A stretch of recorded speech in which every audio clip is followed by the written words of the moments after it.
Hi, everyone. Welcome back to the Spiritually Aware Families Summit. I'm your co host, Ava Goulet, and today we have Bronwyn Jane with us, a certified psychic, medium, author, and master teacher. Hello, Bronwyn. Hi. Oh, it's so wonderful to have you here today. Why don't you start by just sharing a little bit about who you are and what brought you to where you are today? So I have those titles. I'm a mum, and I'm a mum of a 21-year-old psychic gentleman now. He was a boy. I never thought I would be where I am today, but I know that he is the reason why I am. And so I also provide psychic readings, I do mediumship, and I teach how to develop our intuition, our psychic skills, and mediumship, and how to live a spiritual life and what that looks like in a modern world. I'm founder of a college called the Psychic Mediumship College, and it's based in Australia. As you can tell, I've got an accent. So so that's who I am and a little bit about how I got here. But I just want to elaborate, if I can, on that how I got here. So how I got here was my son started presenting with abilities, and as someone that was a psychic child myself, that was parented in a rural community by religious people that were terrified by what I saw, I decided that I was going to parent him really differently, and I wanted to be conscious. And so I needed to understand who I was. I needed to understand what my experiences were and how I could support him so he didn't have to be different. He knew that he was normal and he could navigate our world and stay what I consider intact. And so I went on a 12-year journey. It was like a quest in a forest, is what it felt like, to understand the metaphysical world and all the experiences and the things that he was encountering. And so that took me to here, and then became a reader unintentionally by just saying yes to spirit and continuing to say yes. And I continue to say yes now, and that's why I am where I am. Would you share a little bit about your journey with your son as he was growing up and how, I mean, your ability to support him was kind of growing as he was growing, and what does it look like for parents who have a psychic child? And I don't know, maybe you could just share some insight into that for any of our listeners who are Yeah. experiencing that.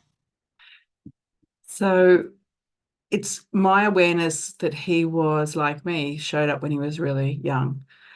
And when I say young, from, I guess for me, it would have been maybe around that 3 years old. But I know that we sometimes see it sooner than that. I, and he would, point at the sky, point in the corner of the room, talk about things that you couldn't see with your human eyes. He had an awareness that I knew was not age specific. I knew it was a little bit different. He would know things that other children didn't know, and we hadn't told him. The other thing that was really interesting for me, whilst I grew up with faith, we were not raising him in the same way, but that showed up organically for him. And I thought that was really interesting. As a very young child, he was talking to what he said was Jesus and God. That's it. And I'm like, where? Wow. And I thought that was interesting for me, as because I had those points of reference, but I wasn't putting them on him. And so he went to school, and things just kind of amplified. Then we we had lots of experiences once again where he was seeing things that you couldn't see with human eyes. He was hearing things that you just couldn't hear. He was highly sensitive. I was starting to notice those sensitivities were showing up not only emotionally but physically. So we had sensitivity in his gut area. And I didn't have awareness around that at this point in time, how significant that was about not only on the biological aspect of the gut and our connection to intuition. I didn't have those points of reference. I now do, and I understand. So sensitivity in the gut is really significant because when we're translating information, that's part of the process. I also didn't understand the biological aspect of the heart and how that works in this space too. So we had a lot of sensitivity. So food was an issue, what he would eat, how he would eat. We also had, issues with sound because he had heightened abilities to hear. So loud noises would scare him. Taking him into, you know, malls where there's lots of people became overwhelming because he was picking up on the energy that was around him, and he didn't have the maturity to be able to express himself, and he didn't know what was going on, but he was feeling overwhelmed. He was presenting with anxiety, but everything was coming into his little body, all the vibrations, and he wasn't sure how to manage that. And then we had really interesting experiences where he just talk about seeing someone from a time and space that we didn't have a reference point, from Victorian era, of people being in the backyard telling him to do certain things. I remember one day going into the backyard, and he had gone into his father's tool shed and got all these things out of there, and he was laying on the ground, and he had these pieces of wood, and he'd made a C shape like this. He had a skipping rope over the top of it, just hanging down. And then he'd gone and got, we call them a ruler in Australia. You have them at school to measure. Mhm. Are they called the same thing? Yeah. No, he had that taped to the skipping rope, and then he was laying underneath it. By this stage, I was used to all kinds of weird things. And so I went out to him and I said, "What are you doing?" And he pointed to the corner of the yard and he said, "That lady told me this is how she passed." He had mocked up out of things a guillotine. Oh my gosh, seriously. And so I had learnt to breathe. So my objective always was with him to keep it normal. Hmm. Now that's a little bit to the left. So I Yeah. breathed and I said, "Well, she needs to go home. We don't need her here. You need to pack up these things because Dad will be cross if his tools are outside." And that's what we did. We made it normal. And I used that all the way through. We had all kinds of weird experiences like that. But my takeaway was always, don't make it into anything more than what it is. Hmm. Let's keep it normal. He was told something. He was trying to process what she had shown him and told him. He was safe. She was just attracted to his light, because when they're very young, they're very bright children, and so it's that, moths to a light. So Hmm. it's almost like they can collect spirits. They're not necessarily always related, but predominantly they are. But for my child, I know that he had experiences that other children don't have, so I would have the knowledge to support all those people that came into my world after that had children. Hmm. And so we asked her to leave, and off we went. And so we've had those kind of encounters. But then as he's grown, there's been other times where, I'm going to say, really fun. So he learnt that he could communicate with his great grandfather, and between the two of them, they could get up to mischief. And so we have here, our television shows are categorized to give parents an idea about what's age specific. Hmm. And he wanted to watch a particular movie that was for 15 years and above. He was 11. And he Mm. said, "I'm going to ask Grandpa if I can watch it." And they had worked out that Grandpa would make the lights flash like Mhm. Morse code. That's how they set up this system. And so he asked, and uh, Grandpa did the lights. And so we had to have a rule in our house that only people with bodies could parent. No one else was involved in the negotiations of what my child could do. because they had this whole funny system going where they would communicate and we get these, yes, no's, can I do these things? I was like, oh, but he said it was okay. It's like, no, My no. gosh, it's not only like you and the other parent needing to getting played off each other, you were getting played off a great grandfather who'd passed years ago. That's right.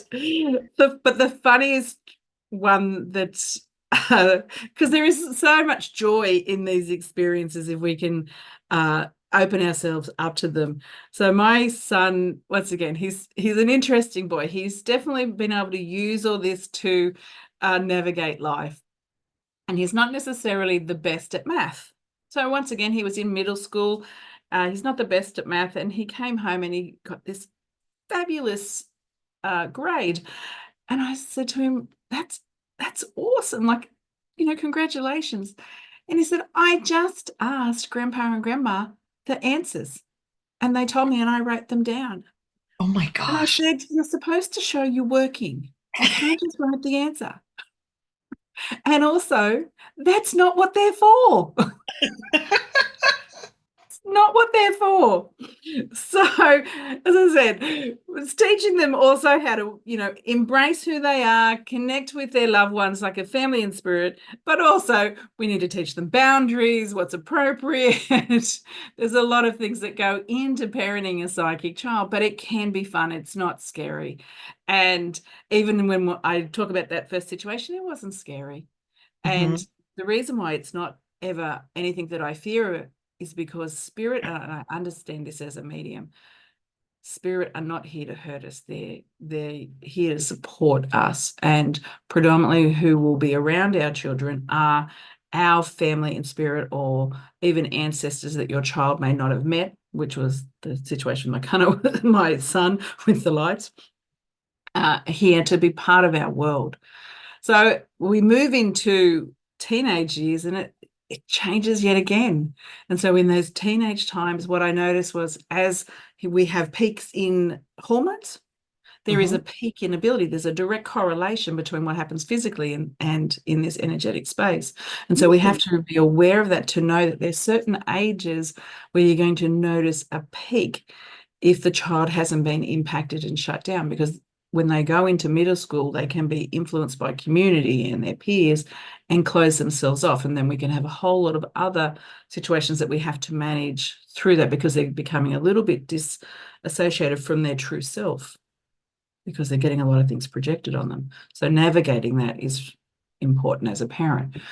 So, but if they stay open through support and love of their parents and they understand that what they experience is normal and you can set up ways to maneuver through that, we get into teenage years and we're still in this space working our way through that. It's a really nice time because they're at that age where they are really wanting to be able to use this in a more advanced way so we can put in some really great framework for education and boundaries and supporting them in a really positive way so they can use it for their own life and help them. And I don't mean that example I gave for my son earlier that way, but to be able to navigate relationships, to navigate and understand what they're feeling, and because they can now really articulate it really well. So that open communication is something that we need to set up from that getting into school, those early years, to make sure that we're communicating really well with our children. They can tell us anything, no judgment, full acceptance, even if we don't understand it. It's just like, yep, it's just part of parenthood. It's just another thing, right? It's just another thing. It's just a Mhm. little bit different. So open-heartedness is one thing I'm going to say that we really need to embrace in this space.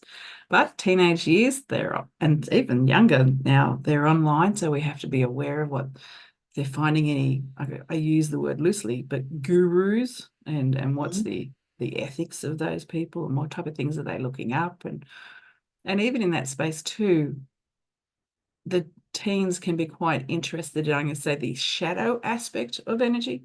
Mhm. So getting them to understand the consequences of the shadow work of energy, and if you're not going to use it for the right reasons, everything gets balanced out, and for them to truly appreciate that because they do kind of like to explore those things. Mhm. I was just thinking that perhaps some of our listeners don't know what you mean by the shadow side. Would you be Yeah. willing to elaborate a little bit on Yeah. that? To me, the shadow side is, for example, where you are using your abilities or you're seeking information that is going to benefit you and hurt someone else. Mm, That's a very basic way to describe it. There's lots to it, but that is what I would say. So you might want to, um, someone might be mean to you in high school and you like, I don't like that. So I'm going to do something so they feel pain or suffering because they brought that to me. And mhm, there's lots of ways that they can do that. But even the simple knowledge of when you are projecting that energy that is a hate or hatred or vengefulness that creates a negative energetic thread to someone, and it's called psychic attack. When you do it enough, that creates consequences. So even to teach them that those basic things will create a consequence not only for the person that they're thinking about, but also it will ultimately get balanced out, which means at some point it will come back. mm, So it's a great awareness for all of us to think about, what do we think about? What do we focus on? Who do we think negative of? Because every time we do that, we're sending like a little piece of cotton to that person that has I'm going to say, a negative intention and vibration. mhm, Do it enough, it's going to turn it into what they call a cord or a rope, and there are consequences. So that makes sense. hopefully that kind of makes sense. You know, Yes. yeah. So supporting psychic children, I'm going to say, is challenging. We think parenting by itself is challenging. We're just added another layer. So it is challenging, but it is also, I'm going to say, magical and fun and exciting and brings so much joy because we have a whole other dimension to life, a whole other dimension to parenting in that that way that we are gifted with these really young souls that are coming through here now and have already arrived over sort of the last 23 years, that are here for a really important reason, to shift the vibration of our planet. And so if we can keep them open, we can keep them supported, where they know that what they feel and experience is normal, then we're going to have a pretty good future. Do you feel like the numbers of psychic kids that are coming into the world right now is growing? Yeah. Or is it just that people are willing to talk about it more now? I have a So sense it's growing, but I want it's to hear what. growing. Yeah, Yes. it is growing. And what is also happening, so not only is it growing, the children that are being born now, so my child's 21, so the children are now they are coming with a heightened degree of memory. So what they remember, because when we arrive, we forget most of the Mm, things. So they're remembering, and their abilities are amplified. mm, So where, say, my generation, we were like the beginners. So our abilities are, at that level, and we can work really hard and get them higher. But these children are able to see things.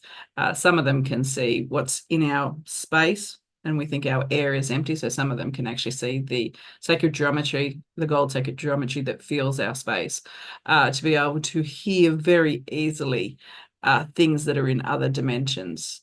Uh, they are able to bring through not only the standard light language that we experience, so that funny little talking that people might hear or something that we might have heard of, they can bring through a language that we might not recognize here, that is a different frequency that can heal. These children are going to be able to heal us and our planet in a way that we can't really comprehend. And I think this is the work that you're doing to support these kids is just amazing. Can I ask a question about your son now and how he Oh, lives with those abilities now as an adult? yeah. So he's creating more learning opportunities for me.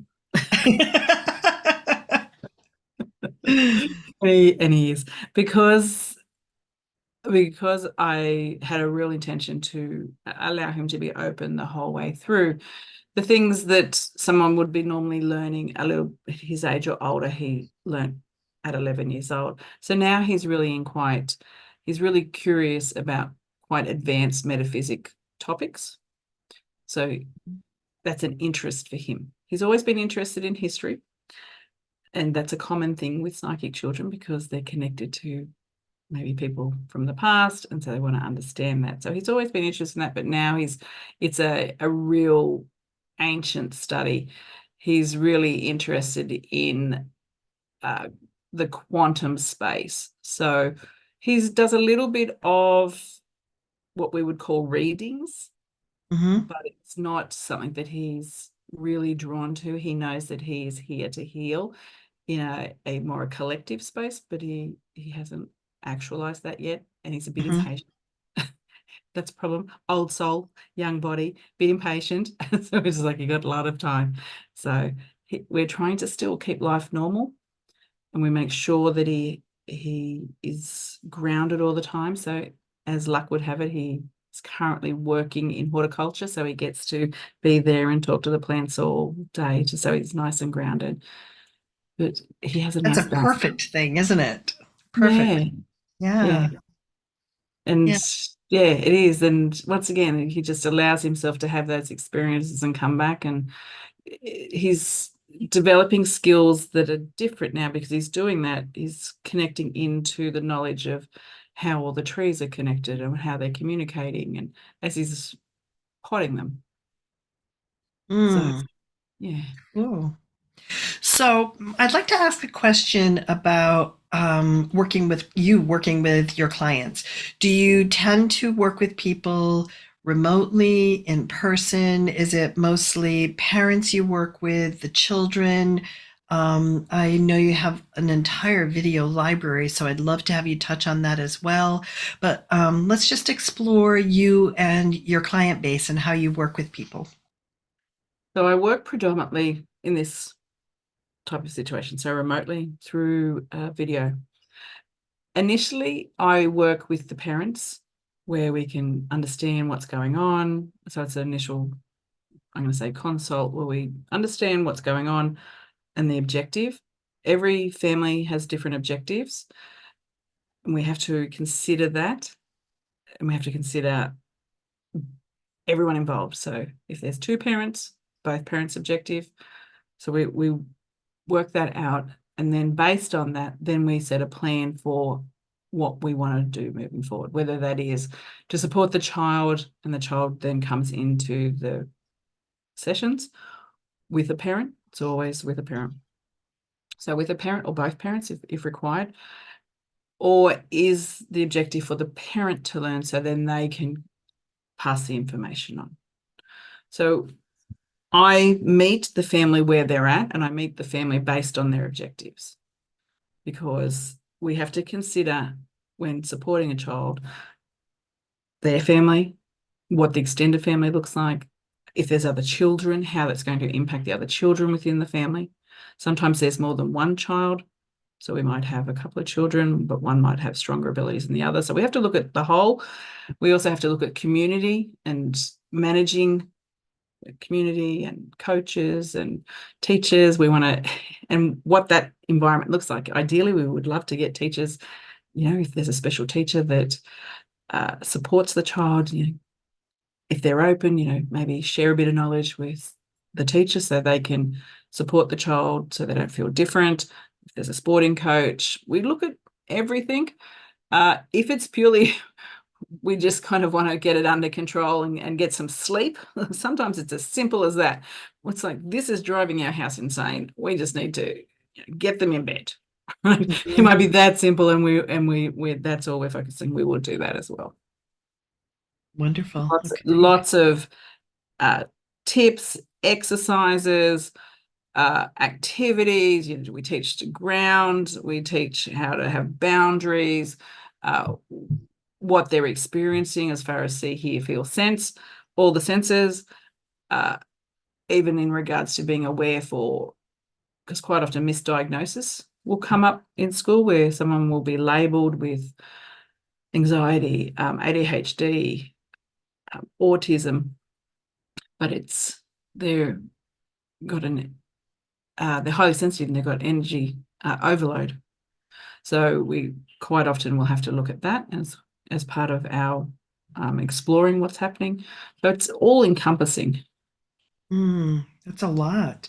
And because I'm aware of your college, you have lots of courses that parents could also take, online self-paced courses, right? That they could take so Yeah, they could explore their own abilities or just learn more about this entire realm for themselves. Would you share a little bit about what that is? sure. And I would suggest everyone gather knowledge if you've got a young person in your world, whether you're a grandparent, parent, teacher, coach, counselor, Mhm. because then you can support them fully. It's even if you don't understand, if you have an awareness, even if you're not experiencing it, if you can have an awareness, then you're able to guide them. So I have a college called the Psychic Mediumship College, and we have self-paced courses that cover everything from meditation, grounding, protection, gratitude, but then we go into psychic senses. Uh, we've got connecting with spirit guides, mediumship, and there's evergreen components. There's where we can do one evergreen plus coaching. So we have a few different setups there. That's great. Good. So, before we wind down our interview today, do you have any tips that you would like to share with parents? Yeah. We can't wind down. I've got too much to say. No, I do. One is from as soon as they can communicate in some way, be really open to accepting whatever they communicate with you. Don't judge it, even if you don't understand it. If you just trust them, trust what they say to be true. They need to trust you. So as they grow, they will keep telling you what they're experiencing. The biggest challenge we have when we get to teenagers is they won't tell us what's going on.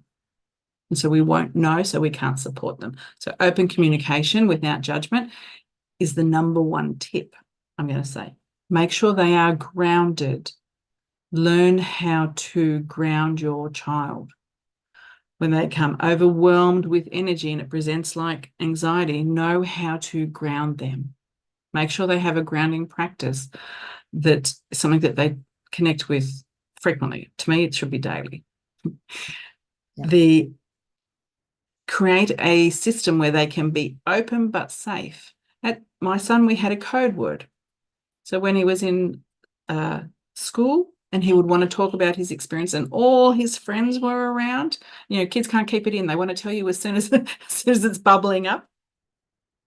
So we had a code word. And so he would say, oh, my Al friends, they helped me with X, or I saw them today, and it was our afterlife friends, but he just Mm, called them my Als. So have a way that they can communicate with you. Have a code word, have something like that.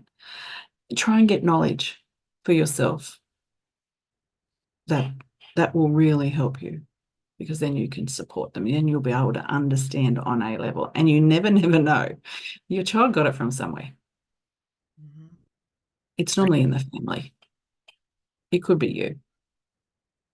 And so Good. as you go through the process, things might start showing up. As you start to learn what your child's experiencing and you reflect on your own childhood or experiences, there's probably some things that'll be like, oh, I Mhm. remember that. All right. And how can people find you? So I've got two places you can find me. So you can find me on all the social media. So I'm on Facebook and TikTok and LinkedIn and Instagram and YouTube. But I have two websites. So bronwynjanemedium.com, or if you the school. So my college is a psychic mediumship college, and I'm really going to encourage you to connect there because there are so many resources. So many Beautiful. resources. And Uh, yeah. and I suggest that to our listeners too, because I've been there and I've seen all of the incredible courses that you're offering, and there's so many resources there for parents. So, would you tell us a little bit about the free gift that you're offering to our listeners today? Sure. So there are two things that I want to offer you. One is a booklet, and it's Embracing Psychic Children. And in that booklet It will give you some tips on how to identify if something's going on for your child. So if you're not sure, grab it, and some exercises and way to support them. But this is so important to me. I actually want to give everyone something else.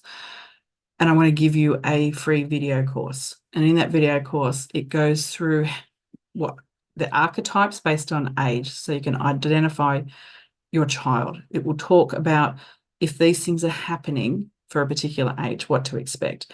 It will also cover the challenges to anticipate and how to work through those challenges and how to support your child. So it's a video series. There's 10 videos in there, and I want to give everyone the opportunity to be able to access that. And at the very least, if you don't watch it, like sign up so you can access it and watch it when you can. That so gives you a framework, so you'll be able to know how to kind of step into this. And so will I say the code now? So you're going to need a code, guys. So it's normally $222, but if you enter the code kids free, so KIDS F for Fred, REE for Eddie, so 2 E's at the end, kids free, you'll be able to access that course for free. Make sure you do it before April 30th. That's an incredible gift. Wow. There's so much value to that. Thank you for offering that. I think our listeners will get a tremendous amount of support and resources from that. So thank you. You are welcome. It's important to me, and the reason why I was inspired to do that before I came on. I was told. I just do what I'm told now. Never done that when I was young, but I do it now. And Spirit said, I understand that though. like you need to give everyone this gift. It's like, all right then. so, but this work is really important about supporting the children, because if we really want a different world, it starts with making sure the next generation that's coming up can be truly them and stay authentic the whole way through their life and hold the energy that they arrived with, because all babies arrive with this special frequency, and then life happens and it gets a bit duller. So we want them to maintain that frequency so they can make the change that is required here. So not only the earth is better, but everyone that gets to experience it experiences it at a level that it's meant to be. That's why it's important. That is beautiful. Thank you, Bronwyn. And thank you for being here today and being a part of our Spiritually Aware Family Summit. It's an honor to be invited. And thank you for allowing me to share. So, friends, listeners, you'll be able to find all of the links to how to connect with Bronwyn and her gift below the video and in the emails that we send to you. And I really encourage you to reach out, because she has a wealth of wisdom that I think would benefit everyone. Please stay tuned for another interview with another amazing guest on the Spiritually Aware Family Summit.